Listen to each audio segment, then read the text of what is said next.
AP ప్రభుత్వం రైతులకు good news చెప్పింది. నూతన సంవత్సరం వేళ రైతులకు కొత్త కానుక ప్రకటించింది. ఇందుకోసం ముహూర్తం ఖరారు చేసింది. ఈ మేరకు అధికారికంగా ప్రకటన చేసింది. గ్రామాల్లో ప్రత్యేకంగా సభలు నిర్వహించి తాజా నిర్ణయం అమలు దిశగా కార్యాచరణ ఖరారు చేయడంతో పాటు అమలు దిశగా మార్గదర్శకాలు విడుదల చేసింది. జిల్లా యంత్రాంగానికి కీలక సూచనలు చేసింది. ఏపీ ప్రభుత్వం రాష్ట్ర వ్యాప్తంగా రైతులకు కొత్త పట్టాదారు పాస్ పుస్తకాల పంపిణీ నిర్ణయించింది. ఎన్నికల సమయంలో రైతులకు పట్టాదారు పుస్తకాలపై ప్రభుత్వం హామీ ఇచ్చింది.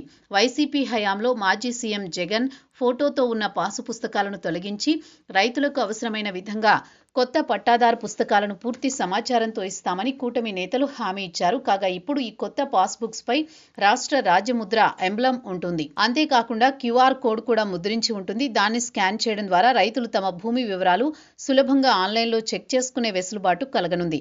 భూమి రికార్డులను రెవెన్యూ శాఖ సరిదిద్దుతోంది. దీనికి సంబంధించి ప్రభుత్వం ఇప్పటికీ కీలక సూచనలు చేసింది.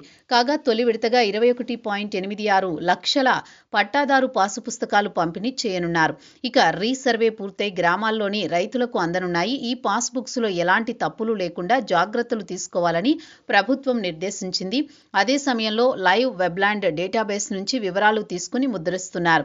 గతంలో వచ్చిన ఫిర్యాదులను పరిశీలించి 6,688 రీసర్వే గ్రామాల్లో గ్రామ సభలు నిర్వహించి 2.79 లక్షల దరఖాస్తులు, మిగతా 17,600 గ్రామాల్లో రెవెన్యూ సదస్సుల్లో 1.85 లక్షల ఫిర్యాదులు పరిష్కరించారు.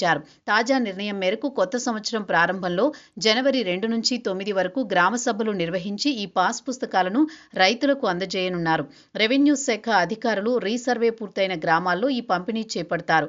ఉచితంగా పాస్ బుక్స్ ఇచ్చిన తర్వాత కూడా ఏవైనా మార్పులు అవసరమైతే ఉచితంగా చేస్తామని హామీ ఇచ్చారు.